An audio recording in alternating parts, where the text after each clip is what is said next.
এখন যে ফ্রেজটি নিয়ে আলোচনা করব সে ফ্রেজটি অত্যন্ত পরিচিত, বহুল ব্যবহৃত একটি ফ্রেজ এবং ট্রেন্ডিং একটি ফ্রেজ। দেখুন, কলগাল। মূলত কলগাল বলতে কাদেরকে বোঝানো হয় এটাই এখন এই ভিডিওতে ব্যাখ্যা করতে যাচ্ছি। এক্সপ্লেনেশনটি দেখা যাক।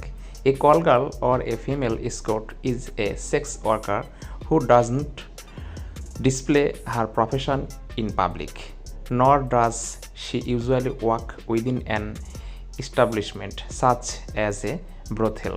Although she may be employed by an escort agency, the client must make an appointment by calling a telephone number to have sex with a particular sex worker. আশা করি ভিউয়ার্স বুঝতে পেরেছেন যে আসলে কলগাল কে বা কিভাবে এরা সমাজে কাজকর্ম করে থাকে।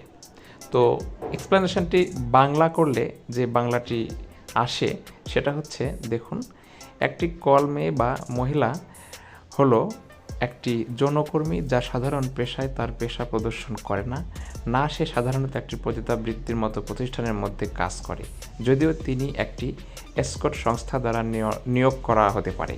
ক্লায়েন্টকে অবশ্যই একটি টেলিফোন নাম্বার কল করে একটি অ্যাপয়েন্টমেন্ট তৈরি করতে হবে নির্দিষ্ট এরকম যৌনকর্মীর সঙ্গে যৌনতায় লিপ্ত হতে। তো ভিউয়ার্স, একটা সেন্টেন্স দেখুন, people in Thailand always spend the night with call girls. থাইল্যান্ডের লোকজন সবসময় কলগার্লদের সাথে রাত কাটায়।